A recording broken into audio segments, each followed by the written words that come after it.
35 दिन बचे हैं तो सिलेबस तो पूरा कवर हो नहीं सकता। तो अब DSSB 2026 की जो वैकेंसीज़ हैं हम उसमें ऐसा क्या करें कि हम पूरे सिलेबस को कवर कर पाएँ, अपनी तैयारी को 35 दिन के अंदर स्ट्रॉन्ग कर पाएँ। तो मैं अपनी स्ट्रैटेजी आपसे शेयर करना चाहता हूँ। 35 दिन के अंदर मैं कैसे तैयारी करूँगा, अगर या मैं करने वाला हूँ तो कैसे चीज़ों को मैनेज करूँगा, उसके बारे में मैं आपको बताता हूँ। सबसे पहले मैं एक मॉक लगाऊंगा और उस मॉक टेस्ट में मेरे जो मार्क्स आएंगे उसको मैं प्रॉपर्ली एनालाइज़ करूंगा कि उस मॉक में मेरा कौन सा सब्जेक्ट ऐसा है जो वीक है, कौन सा सब्जेक्ट है जो स्ट्रांग है, कौन सा मुझे आता है, कौन सा नहीं आता, और किस सब्जेक्ट में मुझे ज़्यादा फोकस करना है, किस में कम फोकस करना है। इसके बाद मैं अपनी तैयारी को उस हिसाब से ही कर पाऊँगा। तो सबसे पहले मान लीजिए मेरा अभी मैंने एक मॉक लगा लिया, अब आज उस मॉक से मुझे अंदाज़ा हो जाएगा कि क्या पढ़ना है और क्या नहीं पढ़ना। मान लीजिए मुझे रीजनिंग और मैथ्स ऐसे सब्जेक्ट हैं जिसमें सबसे ज़्यादा फोकस की ज़रूरत है, तो अब 35 दिन के अंदर जो मेरा टाइम होगा वो सबसे ज़्यादा अलॉट होगा रीजनिंग और मैथ्स को, ठीक है। और वो भी टॉपिक वाइज। अब क्वेश्चंस लगाए हैं तो उसमें क्वेश्चंस भी बताता है कि किस एरिया, किस चैप्टर के क्वेश्चंस जो हैं टेक्स्ट बुक से आप मॉक लगा लो, वहाँ से हो जाएगा। वो टॉपिक भी बता देगा कि किस टॉपिक में आपको पढ़ाई की ज़्यादा ज़रूरत है, कौन सा टॉपिक सही है, कौन सा टॉपिक स्ट्रॉन्ग है। तो अब जो स्ट्रॉन्ग नहीं है उसको निकालो और उसको पढ़ना शुरू करो, ठीक है। और हर हफ्ते ये आपको मॉक लगाना होगा अपनी प्रोग्रेस को मापने के लिए, ठीक है।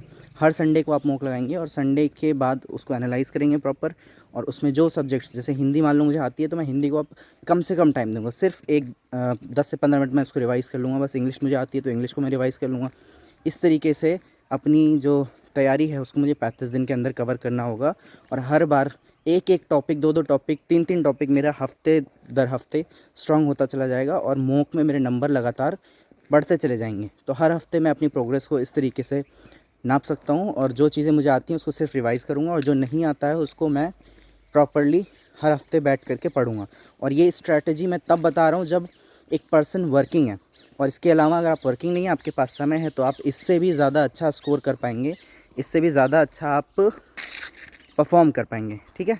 तो ये स्ट्रैटेजी थी जो आप फॉलो कर सकते हैं अपनी DSSB PRT की पढ़ाई के लिए। और समय बहुत कम है, सिर्फ 35 दिन है। 35 दिन के अंदर आपको अपनी सारी चीज़ें कवर करके उसको पूरा का पूरा एग्ज़ाम रेडी करना है। और मॉक साथ के साथ आप लगाते रहो। टेक्स्ट बुक से आप लगा सकते हो, PYQ वहाँ पे आपको मिल जाएंगे। प्रीवियस ईयर के मॉक्स लगाओ, बेकार के क्वेश्चन इधर उधर मत करो, सिर्फ प्रीवियस ईयर्स के क्वेश्चन लगाओ। जितना ज़्यादा हो सकता है प्रीवियस ईयर्स के ही क्वेश्चन लगाओ, ठीक है। 2022 का पेपर उठा लो, 2018 का पेपर उठा लो, अलग अलग शिफ्ट के इतने सारे क्वेश्चन हैं, इतने सारे पेपर्स हैं। तो मॉक लगाने से ही आपको अपना पूरा जो एनालिसिस है, जहाँ गैप है और जहाँ स्ट्रॉन्ग है, वो सब कुछ पता चल जाएगा और वो आप कवर भी कर पाओगे। So all the best for your DSSB exam 2026। मिलते हैं अगली वीडियो।